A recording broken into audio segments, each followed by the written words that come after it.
Previously, in Hedge Knights, the decision was made to leave the fungal farm intact year-round to grow fungus to keep the bison fed. The southern farm was expanded all the way to the southern curtain wall. Lazarus and Tangier ventured out to obtain 3 more salix trees and accidentally tangled with a hive of death stinger hornets. Episode 33: Bison's Castle. Madzie had noticed that most of the soils around the remaining curtain wall trees were purified, and it was possibly time to transplant those trees elsewhere where they might do more good. She was surprised that Sapo or Lazarus hadn't noticed and planned to bring it to their attention as soon as they were up. Madzie finished tilling rows into what little remained of the southern farm expansion project, and took it upon herself to start tilling the purified soils around the salix trees as well.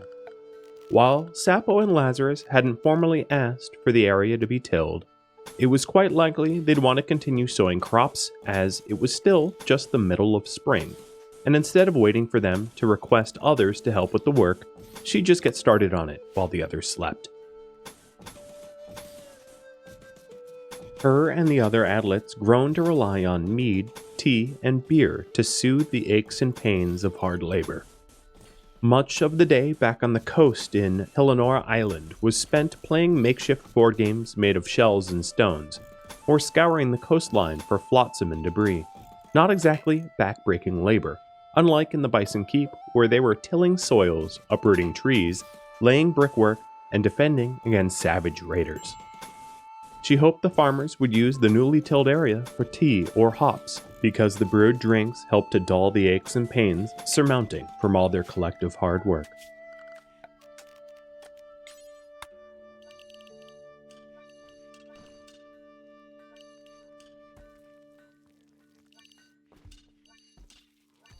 Sapo was surprised how perceptive Madzie was. She had never shown interest in crop tending, and yet she noticed the salix trees were ready to be moved, even when someone experienced like himself or Lazarus had not. He prepped the salix tree to be root-balled and relocated out towards the boundary wall.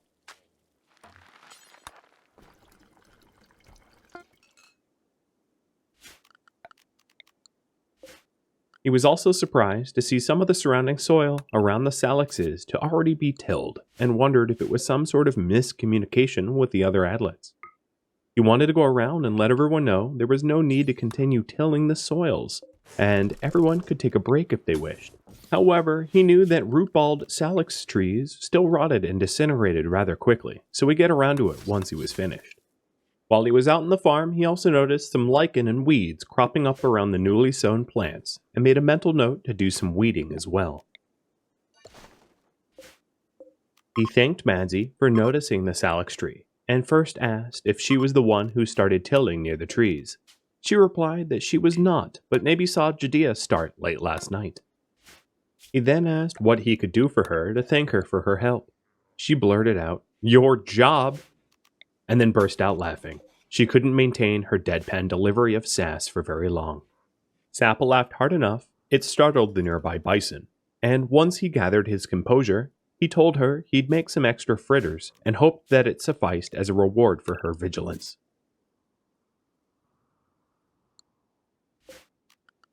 The other adlets were preparing for Tangier and Lazarus's return with additional salix trees.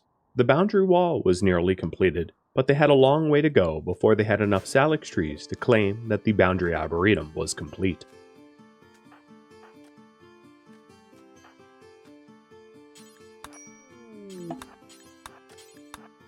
Tangier and Lazarus returned with 3 salix trees in tow on sledges lashed to the bison. As soon as they got within earshot, they shouted that they had quite a funny story to share. The other adlets gathered around, and they shared the story about how Tangier spent a quiver full of arrows attempting to shoot the death stingers, missing every shot, while the hornets ignored the volley, only to accidentally strike one dead in a single hit later on when trying to miss to scare it into leaving them alone. Lazarus said that they had tried to sting him through his armor, and he was left with insignificant bruises that had already healed. He wasn't sure how painful or dangerous it would have been without armor, but at least they now knew that if they had to fight the hornets, they could be managed relatively easily, if at least one person donned armor.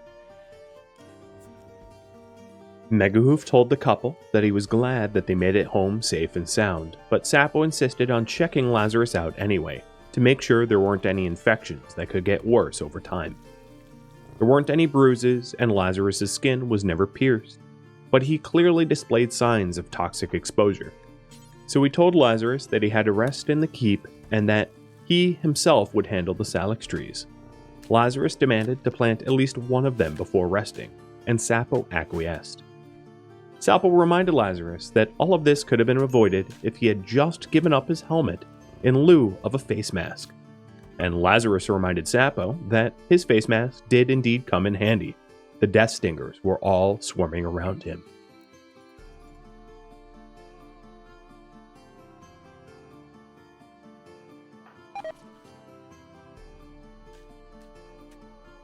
Lazarus noticed the tilled field around the salix trees and asked Sapo what he intended to do. Sapo shrugged. With everyone already gathered, he asked who even started tilling around the trees, and Judea copped to the task. He then asked what everyone wanted most from the farm, and pretty universally, everyone requested tea. Sapo let out a long sigh and mumbled that the keep was full of psychoid addicts, jokingly of course. His ego was a little bruised that nobody wanted more of his fine cuisine, but yes, he too wanted the tea. Sapo looked back at Lazarus and said, "Well, I guess that's settled. Tilling for tea, that's what it'll be." The others could see Lazarus roll his eyes even through his darkened visor. Sapo and Megahoof were not looking forward to having to brew up hundreds upon hundreds of tea leaves, but since, once it was properly bottled, it could keep on the shelves pretty much indefinitely, it would free up the farmland for bison grazing the following year. Or at least that's what Megahoof and some of the other squires were hoping for.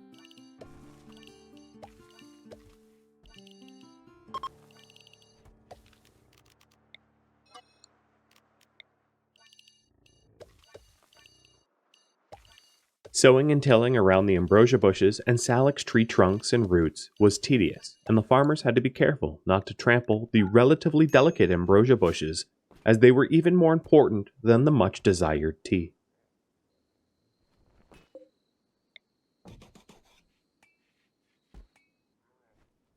While Sapo worked through the night replanting salix trees, the masons continued to lay brick and mortar for the boundary wall in solidarity of Sapo's dedication to the Arboretum. The boundary wall was so close to being completed that many of the masons were recklessly disregarding their own health in order to finally get it done, pushing through wheezy lungs and foggy headaches, knowing that the fully completed wall would protect their glade from incoming raiders and animals driven mad with incredible efficiency.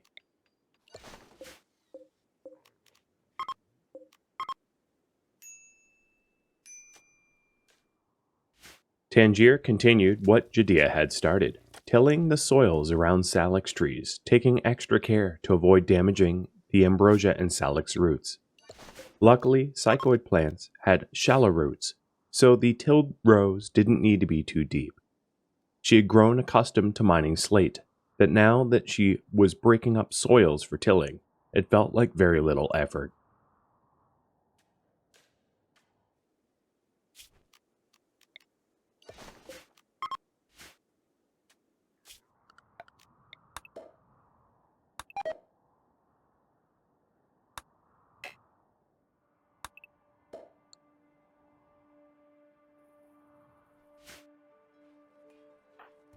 Finally, the pumpkins were ripe for harvest. Sapo and Lazarus started to gently prune them, while also readying the soil for additional growth vines.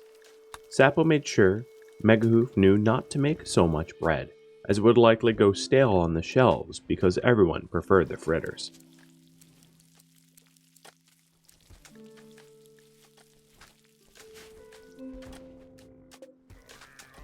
Sapo and Lazarus warned the other adlets that the opportunity to use the new soils around the salix trees were soon to pass, as it was getting late in the spring season, and the crops weren't likely to grow enough for a proper harvest.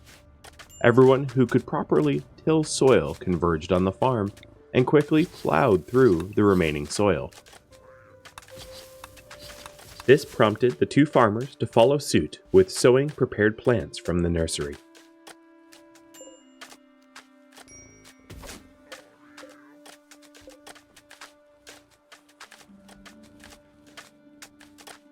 All of the purified soil was tilled, and about a third of it was already sown with baby psychoid plants.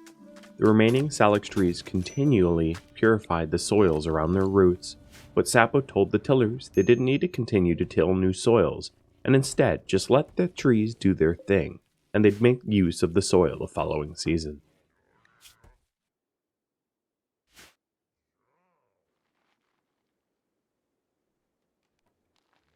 While working on the last unfinished sections of the boundary wall, Dave and Madzie chatted. Dave asked Madzie if she'd be okay with leaving the final few blocks for Judea to build, and Madzie nodded her head affirmatively, but asked why.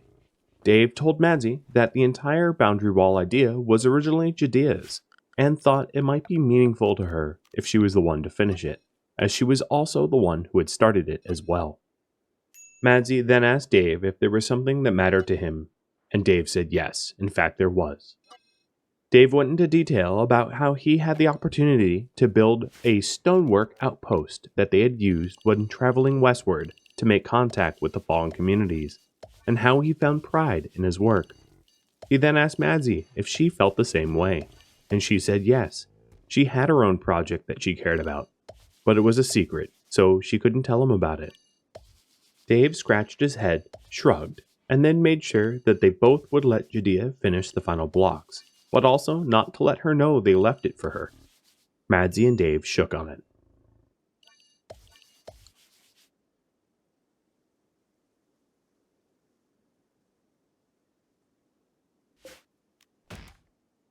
Despite Megahoof's promise for everyone to be able to take a break from cleaning pollution, he noticed that the Boundary Arboretum easily absorbed the displaced toxins, and that would offer the opportunity to continue purifying their glade. He made sure everyone knew that they didn't have to contribute, but that he was going to spend time clearing the pollution on outdoor walkways and defensive structures. Lazarus and Sapo were awake at a particularly early hour together. Sapo turned towards Lazarus and wagered that he could plant more psychoid than he could. Lazarus dramatically raised both of his armor-clad hands in front of his face and said, "Yeah, of course you could, you naked tree hugger." Sapo laughed and retorted, "Fair point." Lazarus said that he actually had some stuff to take care of, but he'd join him in the field later on. Sapo headed out to plant the tea leaves while imagining he was in some sort of race with his friend.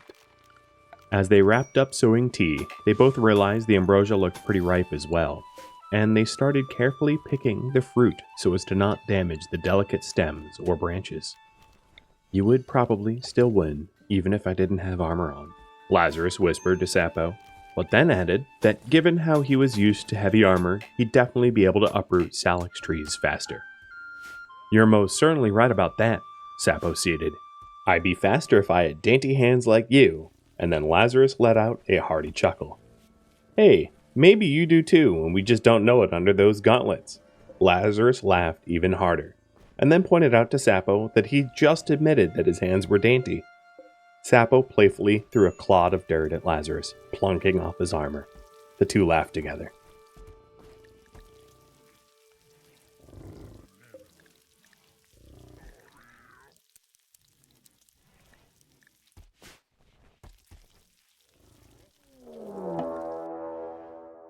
The two stopped laughing abruptly as soon as they heard Dave yell raiders were spotted to the north.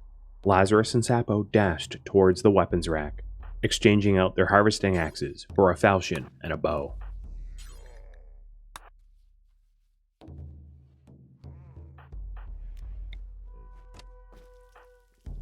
The archers rallied towards the northern Merlin, hoping the raiders would clumsily trot past the arrow loops.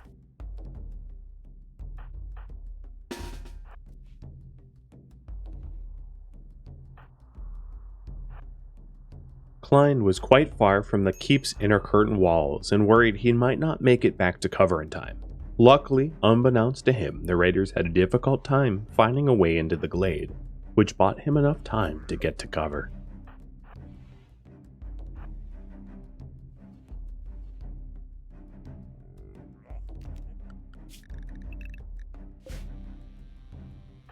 Megahoof shouted for Lazarus to head towards the main gate. The enemies were closing fast.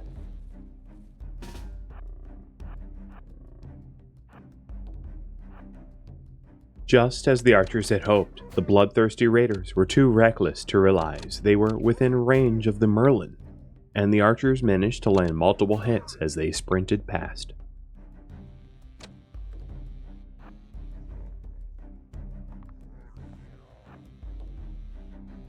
Instead of rushing towards the main gate, as the defenders expected, the raiders mustered to the northwest, gathering their troops, presumably before an assault. Megahoof made the risky call to open the heavy slab gate so that he and the other archers could get within range and skirmish with the raiders.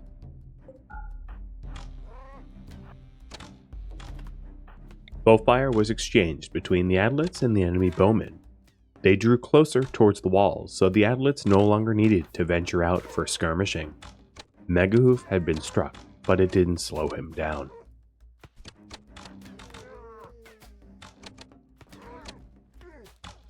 Sapo called for the archers to briefly disengage so that he could stem the bleeding. The enemy archers had superior bows that could fire on the Adlets from further out than they could retaliate, which made their jobs much more difficult.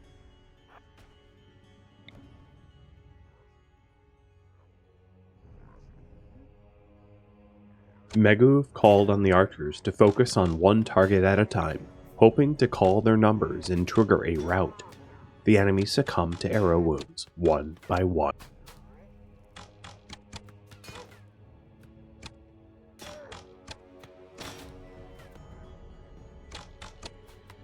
The remaining raiders were goaded into a full-out assault from the success of the Adlet's archers. Tangier shouted to Lazarus to ready himself. They were coming.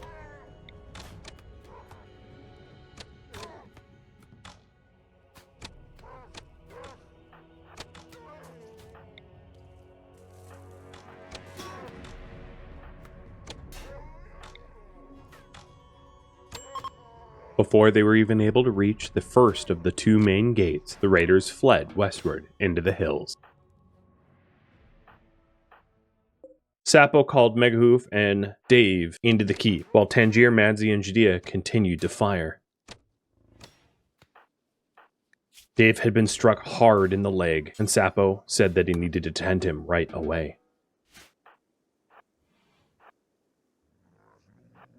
Jadia spurred Tangier and Madzie to give chase to the fleeing raiders and hoisted the counterweight so the heavy stone door would open. The three rushed out, only to witness the raiders far out of bow's reach.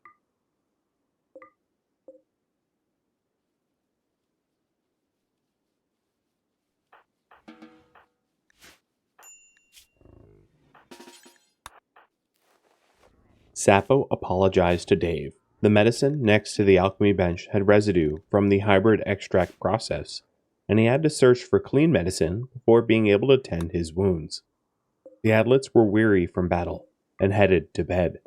Even Madzie, which was atypical for the nocturnal teen.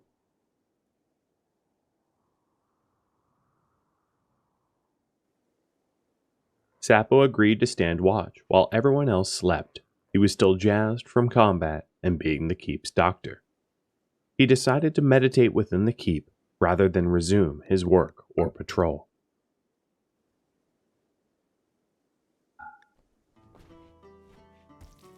Megahoof was the first to awake and relieved Sapo of guard duty.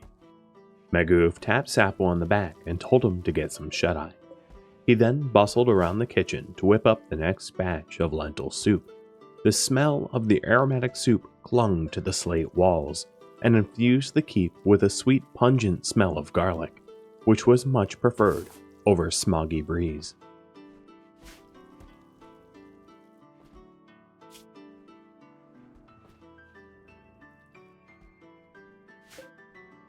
The Adlets awoke to the wonderful aromas of the vegetable soup and assumed it was Sapo cooking late into the night. They looked around the keep, and Sapo was nowhere to be found. Jadia asked if Sapo was out in the garden, and Megahoof told his wife no.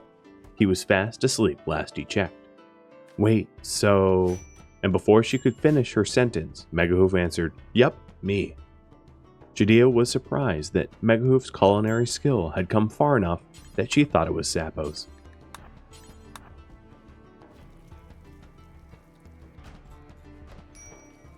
Judea slammed her empty bowl down upon the table and exclaimed that today was the day they'd finish the boundary wall, and then hastily set off towards the stockpiles to fetch new material. Madzie winked at Dave, and Dave tipped his head back to her in response.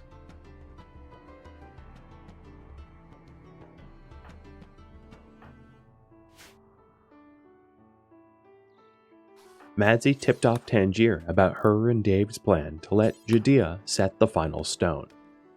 Tangier gave her a thumbs up and smiled.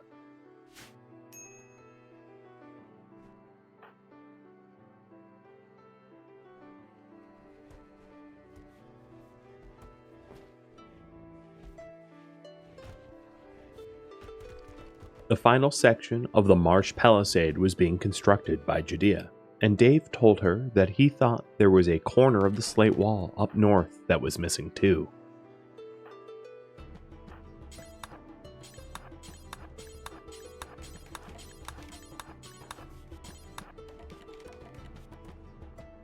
Judea wrapped up in the southern worksite and gave the wall a cursory inspection, making sure there was nothing left to be done. As soon as she was satisfied the wall was complete enough to keep raiders and animals out alike, she went to inspect the final corner that Dave had mentioned.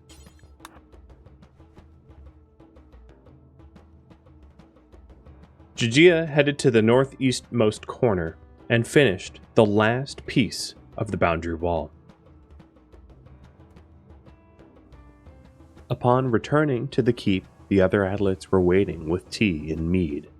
Megahoof was last to arrive from inspecting the completed wall. With mead steins raised, he declared their home should be known as Bison's Castle, not Bison's Keep. Thank you for watching Hedge Knights. If you would like to support me as a content creator, please consider liking, subscribing, and sharing this content with your friends. If you would like to support me directly and also help to shape and influence the direction of series like these, please consider becoming a Patreon patron. A link can be found in the description. If you would like to join my gaming community, a link to Discord can be found there as well. Thank you so very much for watching, and a special thank you to my Patreon patrons, Twitch subscribers, and viewers like you that support the channel and made it all the way to the credits. Farewell, my fellow adlets.